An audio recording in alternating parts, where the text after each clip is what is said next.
ஒரு ஆண் வந்து அழுறானா சாதாரணமாக அழமாட்டான். முடியாத ஒரு சூழ்நிலை மனசுக்குள்ளேயே வச்சுருந்து பொங்கி வெடிக்கும் போது அந்த அழுகை வரும். நான் பாட்டுக்கு நிம்மதியாக என்னை அடிச்சுட்டு போயிட்டு வந்துட்டு எங்கள் அப்பா அம்மாவோட இருக்கும்போது என் ஆர்த்தி கூட கல்யாணம் பண்ணி வச்சதே ஒரு நடிகைன்னு சொல்லிட்டார். இப்போ ஓப்பனாக பேர் சொல்லலை அவர். ஆனால் சில நடிகர்லாம் பார்க்க போனோம்னா ஜெயம் ரவி வந்து ட்ரீட்லாம் கேட்பாங்க. இந்த படம் சூப்பராக ஓடிச்சேடா, அந்த படம் ஓடிச்சே பண்ணுன்னு. ட்ரீட்டை கூட பணம் இல்லைங்கிறார். கேட்டால் எல்லாமே ஆர்த்திக்கிட்ட இருக்குது. காஃபி கடை நேயர்களுக்கு வணக்கம். இன்று நம்மோடு இணைந்திருப்பவர் மூத்த பத்திரிகையாளர் திரு வெங்கடேஷ் அவர்கள். வணக்கம் சார். வணக்கம் சார். திடீர்னு வந்து பார்த்தீங்கன்னா பூதாகாரமான ஒரு பிரச்சனையாக மாறுது. ஜெயம் ரவி அவர்கள் வந்து திடீர்னு ஒரு ப்ரெஸ் மீட் கொடுக்குறாங்க. நேற்று வந்து பார்த்தீங்கன்னா கெனிஷா வந்து அவங்க லைஃப்ல இருந்து இனிமேல் ரவிமோகன் இல்லைன்னு சொல்லிட்டு ஒரு வீடியோ ஒன்று வெளியிட்டு போகிறாங்க. முடிஞ்ச பிரச்சனை திரும்ப பூதாகாரமாக கிளம்புறதுக்கான காரணம் என்ன சார்? இல்லைங்க, இது பூதாகரமாக கிளம்பலைங்க. இது பல வருஷமாகவே இந்த பிரச்சனை நடந்துகிட்ருக்கு. ஜெயம் ரவி வாழ்க்கையில் நிம்மதியே இல்லை, பல வருட போராட்டம் அப்படிங்கிறனால தான் அவர் சொல்லாமல் கொள்ளாமல் ஒரு முடிவு எடுத்து டக்கு வீட்டை விட்டு வெளில போனது. ஏன்னா அவர் சொன்னதே பார்த்தீங்கன்னா, நான் சம்பாதிக்கிற பணம் பூரா வீட்டுக்கு கொடுக்குறேன், எனக்கு பேங்க் அக்கௌண்ட் இல்லை, ஒரே ஒரு அக்கௌண்ட் இருக்குது, ஜாயிண்ட் அக்கௌண்ட் இருக்குது, அதுலேயும் ஏதாவது கார்டில் ஸ்வைப் பண்ணால் உடனே இங்கேருந்து ஃபோன் வந்துடும், யாருக்கு பண்ணேன் என்ன ஆகுனா ஏன். ஸோ தொடர் டார்ச்சர், நிம்மதியே இல்லை. எங்கள் அப்பா அம்மா அண்ணனு கூட என்னால் எதையுமே பண்ண முடியல, எதையுமே செய்ய முடியல. ஜாயிண்ட் ஃபேமிலியாக இருக்கும்போது தனியாக போகணும் டார்ச்சர் பண்ணி தனியாக போயாச்சு. அங்கே மிகப்பெரிய அளவில் ஒரு ஈஸியாக ஒரு வீடு கட்டி கொடுத்துருக்கு, பேலஸ் மாதிரி இருக்குது. ஸோ அது அவர்களுக்காக கட்டி கொடுத்து விட சம்பாதிக்கிறது எல்லாமே குடும்பத்துக்கு கொடுத்து எங்கள் அப்பா அம்மாவுக்கு கூட எதுவுமே கொடுக்க முடியல. 4 வருடங்கள்லாம் ரொம்ப கஷ்டமான சூழ்நிலை இருந்தாங்க.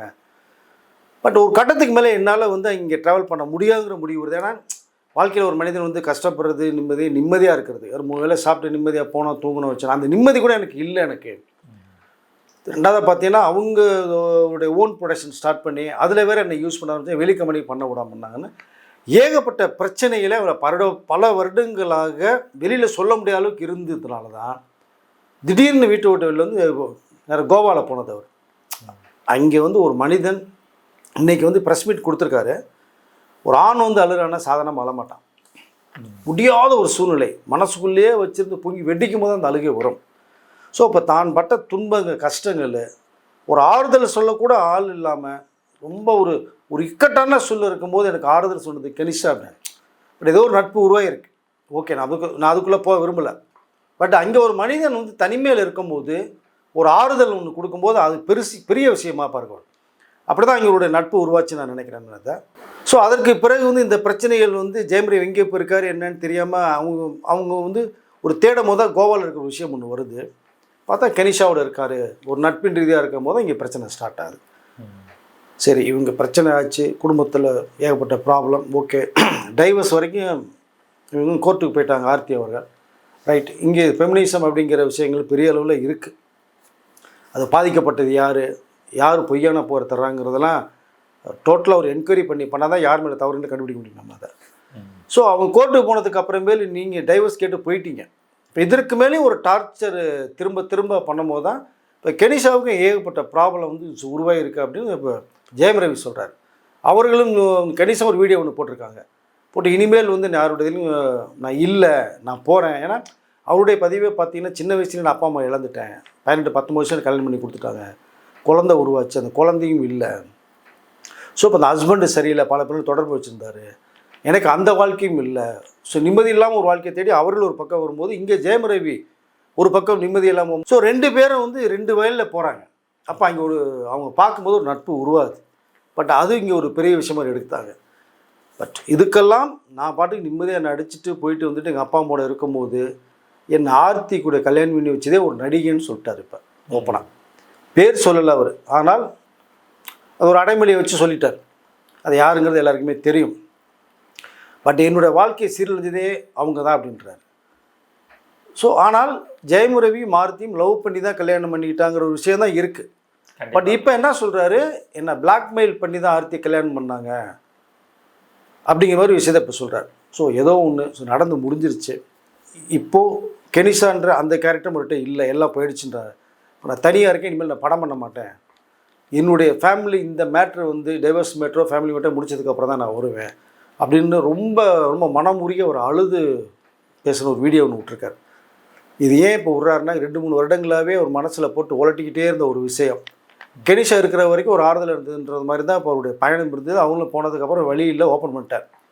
பசங்களையும் பார்க்க முடியல. 50 லட்ச ரூபா ஸ்கூல் ஃபீஸ் கட்டுறேன் நான், பசங்களையும் பார்க்க விட மாட்டேங்கிறாங்க, ஃபோன் பண்ண விட மாட்டேங்கிறாங்க. ஃபோனும் வந்து ஃபோன் பண்ணாலும் அது இல்லை, இப்போ ரீச் ஆக மாட்டேங்குது, செக்யூரிட்டியோட அனுப்புகிறாங்க. அப்படிங்கும்போது பையனுக்காக தான் நான் படமே டிக்டிக்கில் அந்த பையனோட வந்து பண்ணது நான் காரணம் அப்படின்னா இப்போ பசங்களும் வளர்ந்துருப்பாங்க. இப்போ ஸோ மெச்சூரிட்டியான பேசனாக இருப்பாங்க. இப்போ நானே சொல்கிறேன், இப்போ ஜெயம் ரவி மிகப்பெரிய மனக்குழப்பத்தில் இருக்கார். பட் தனிமையில் இருக்கேன்னு சொல்கிறாரு, படம் பண்ண மாட்டேன்னு சொல்கிறாரு, மேற்கொண்டு ஏதாவது ஏன்னா கையெல்லாம் கீறிக்கிட்டு தான் வேறு சொல்கிறார், பசங்களை பார்க்க முடியலன்னு சொல்லி. இப்போ வேறு ஏதாவது முடிவு எடுத்துடக்கூடாது அவர். ஏன்னா அவருக்கு மிகப்பெரிய ஒரு ஆறுதல் சொன்னது வந்து நம்ம தயாரிப்பாளர் ஐசர் கணேஷ் ஒரு பக்கம் சொல்கிறான்.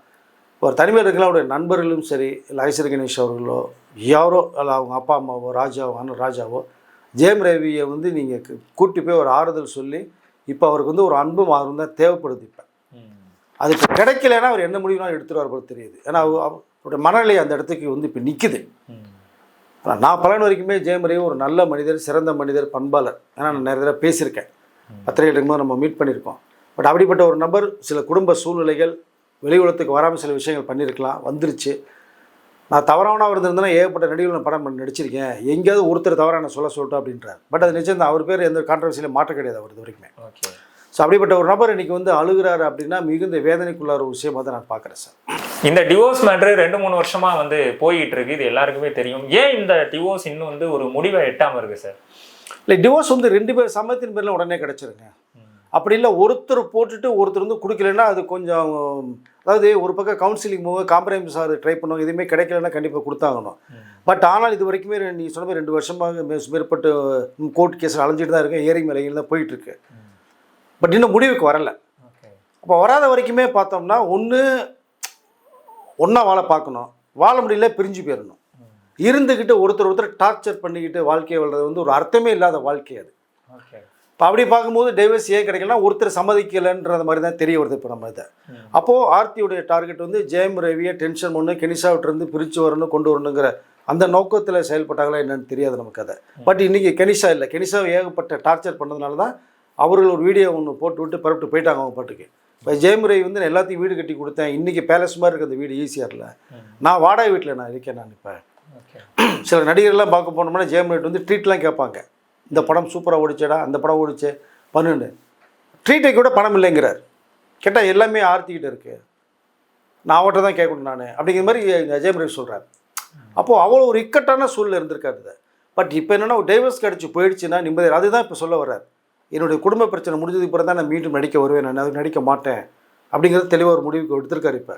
ஸோ இனிமேல் அது டைவர்ஸ் சம்மந்தப்பட்ட ஃபேமிலி மட்டும் இனிமேல் சீரியஸாக போகணும்னு நினைக்கிறேன் சார். சார் என்னன்னா சார், இப்போ வந்து நான் டிவோர்ஸ் வாங்குற வர படம் நடிக்க மாட்டேன்னு சொல்கிறாரு. அவரோட ஓன் ப்ரொடக்ஷன்லேயே 3 படம் பண்ணிக்கிட்டு இருக்காரு, 1 டைரக்ட் பண்ணிக்கிட்டு இருக்காருங்கிற போது அவரோட கெரியரே ஒரு கேள்விக்குறியான ஒரு சூழ்நிலை இல்லை சார் இருக்கு. இல்லை இருக்கு, நான் பார்த்துக்கிறேங்கிறார், என்னுடைய இமேஜ் என்னுடைய கெரியரை நான் பார்த்துக்கிறேன். ஏன்னா நீங்கள் ஒரு நிம்மதி இல்லாமல் நீங்கள் படத்துக்கு போக முடியாதுங்க. அங்கேயும் சில டென்ஷன் வந்தால் நீங்கள் என்ன பண்ணுவீங்க, நீங்கள் நிம்மதியாக ஒர்க் பண்ண முடியாது. இப்போ ஒரு கம்பெனி ஒன்று ஆரம்பித்தார், இல்லை ரவிமோகன் ப்ரொடக்ஷன் ஒன்று ஆரம்பித்தார், அதில் ஒரு படம் ஹீரோ பண்ணுறாரு, டைரக்ட் பண்ணுறது மாதிரி சில விஷயங்கள்லாம் பூஜை போட்டது போன வருஷம் போட்டது பார்த்துட்டு போனவன். பட் நிம்மதியாக வேலை செய்யணும். அவர் அந்த படம் எடுக்கிறதுக்கு ஒருத்தர் கடன் வாங்கி தான் படம் பண்ணணும். இப்போ கடன் கொடுக்குறவங்க கேள்வி கேட்பாங்கல்ல. கண்டிப்பாக. இப்போ இந்த பிரச்சனைகள்லாம் இருக்கிறதுனால நிம்மதியாக என்னால் வேலை செய்ய முடியலைங்கிறார். இப்போ இது நான் ஒரு முடிவு பண்ணதுக்கு அப்புறம் தான் நான் ஃப்ரீயாக வெளில வந்தேன்னா நான் அடுத்த என்னோட ஆக்டிங் பற்றி என்னுடைய கரியரை பற்றி நான் பார்த்துக்கிறேன் அப்படின்ட்டாரு. பட் ஸ்பாயில் ஆகுது நீங்கள் கேட்டது மாதிரி. அவருக்கு ஒரு இமேஜ், நல்ல இமேஜ் இருக்குது இண்டஸ்ட்ரியில். அவர் எப்போ வந்தாலுமே ஹீரோவை பண்ணலாம், வில்லனாக பண்ணலாம். பராசரத்தில் கூட வில்லனாக பண்ணியிருப்பார். ஸோ அவருக்குள்ளே ஸ்பேஸ் இருந்துகிட்டே இருக்குது. நீங்கள் மற்றவரை மாஸ் ஹீரோ கிடையாது, அவரே சொல்லியிருக்காரு. எனக்குன்னு ஒரு இமேஜ், அது எனக்குன்னு ஸ்கிரிப்டு, ஸோ அதுக்குள்ளே நான் போயிட்டுருக்கேன் அப்படின்றாரு. பட் அதுதான் நிஜம். அதனால் அந்த ஸ்பாயில் ஆகிறதுக்கு ஒன்றும் பெரிய அளவில் இல்லை சார். அடுத்து என்னன்னா சார், ஆர்த்தி அவர்கள் அந்த டிவோர்ஸ் டைமிங்லேயே சொன்னாங்க, திடீர்னு வந்து விவாகரத்து கேட்குறாரு ரவி, என் 2 குழந்தைங்களை வச்சு நான் என்ன பண்ணுவேன் அப்படிங்கிற மாதிரியான ஒரு விஷயங்கள்லாம் சொல்லிட்டு இருந்தாங்க. தொடர்ந்து பார்த்தீங்கன்னா ஒரு 40 லட்ச ரூபா மாதம் எங்களுக்கு வந்து செலவாகும், அதை வந்து ரவி தரப்புலேருந்து தரணுங்கிற விஷயங்கள்லாம் சொல்லியிருந்தாங்க. ஸோ அந்த பிரச்சனையெல்லாம் எப்படி சார் முடிவுக்கு வந்துச்சா, இல்லை இன்னும் அது பிரச்சனையாக தான் போயிட்டு இருக்கு? இன்னும் வரல இல்லைங்க. உங்களுக்கு டைவர்ஸ் கொடுக்கும்போது தானே உங்களுக்கு வந்து ஜீவனாம்சம் மாதிரி கேட்குறாங்க. மாதம் 40 லட்ச ரூபாய்க்கு என்னங்க இருக்குது, பெரிய பெரிய கோட்டீஸ்வரர்களுக்கே செலவு இருக்காது 40 லட்ச ரூபாய்க்கு. அது பட் ரொம்ப ஜெயம் ரவி தரப்பில் சொல்லும்போது ஆடம்பரமான செலவுகள் நிறைய பண்ணுறாங்க. பட் சம்பாதிக்கிறது பூரா அங்கே தான் போகுது, நான் கஷ்டப்பட்டு சம்பாதிக்கிறது பூரா. எனக்குன்னு சேவிங்ஸ் இல்லை, எங்கள் அப்பா அம்மா கொடுக்க முடியல, அண்ணனுக்கு படம் பண்ணி தரணும், அப்பா அம்மா வந்து 4 வருஷமாக வந்து இந்த ப்ரொடக்ஷன் இல்லாமல் இருக்காங்க, இவ்வளோ சிரமத்தை தாங்கிட்டு இருக்காரு.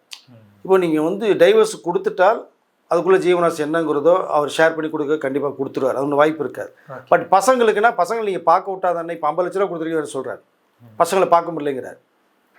பட் இந்த இடத்துல என்ன சொல்லிக்கிறேன், பசங்க நீங்கள் அது குழந்தை கிடையாது, வளர்ந்துட்டீங்க. உங்கள் அப்பா ஒரு வீடியோ போட்டார், இந்த வீடியோ பசங்க பார்ப்பேன்னு சொல்கிறார், நீங்கள் பாருங்கள், உங்கள் அப்பாவை நீங்கள் காப்பாற்றுங்க. அப்பாவுக்கு அம்மாவுக்கு என்ன பிரச்சனையோ நீங்கள் இனிமேல் பேச ஆரம்பிக்கலாம்.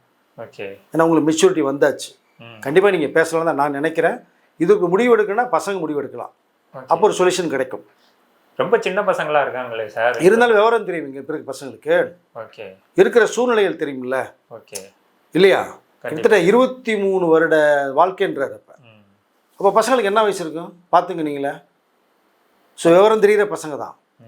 பட் அவங்களுடைய வழியே, உங்கள் அப்பாவுடைய வழியை நீங்கள் உணருங்க, அம்மா கிட்ட பேசுங்க, அப்பா கிட்ட பேசுங்க, இன்னும் சேர்த்து வைக்க முயற்சி பண்ணுங்கள். சேர முடியலன்னா அவர்கள் வாழ்க்கையை பார்க்கட்டும்.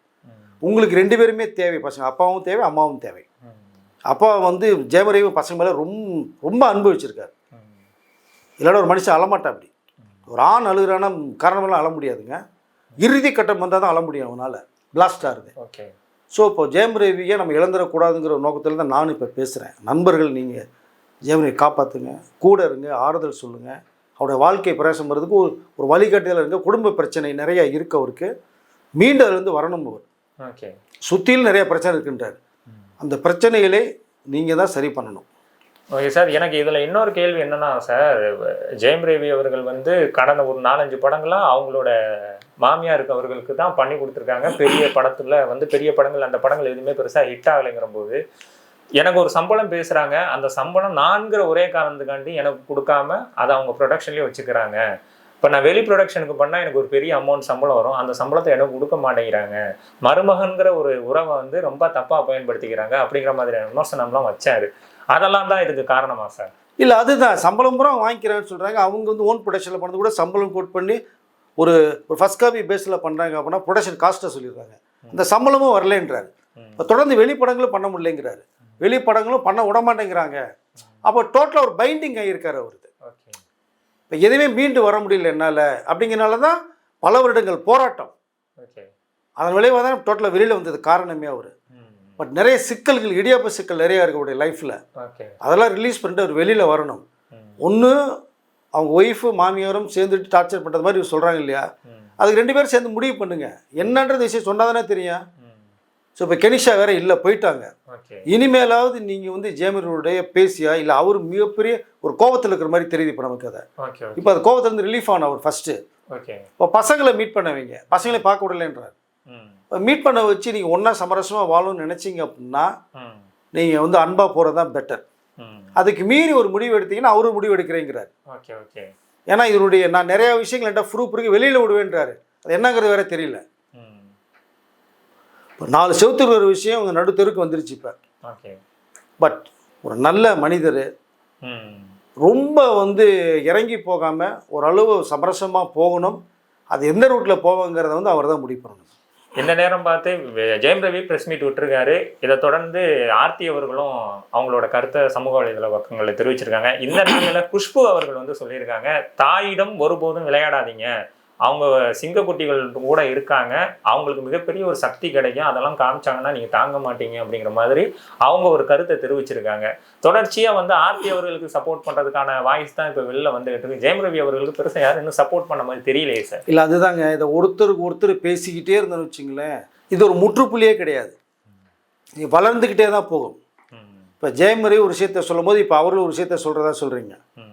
இப்போ கெனிஷா ஒரு இன்டர்வியூ ஒன்று கொடுத்துட்டு போனதுக்கப்புறம் தான் ஆர்த்தி ஒரு விஷயத்தை ட்வீட் போட்டிருக்காங்க.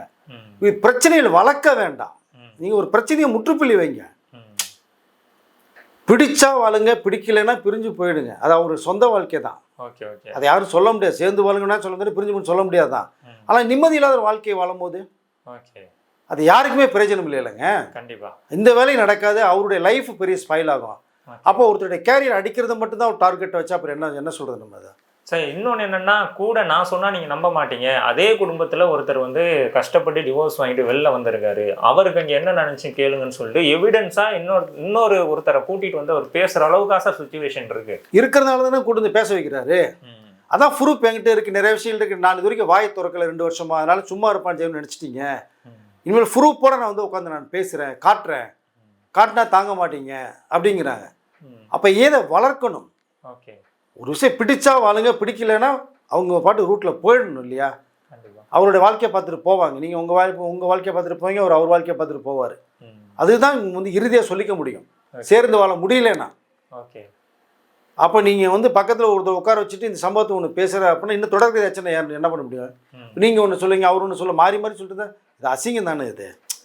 அதனால் அதை 4 செவத்துக்குள்ளே முடிச்சிருங்க அந்த மேட்டரை நல்லபடியாக. அவர் உதாரணம், ஏன்னா நல்ல மனிதர் ஜெயம் ரவி.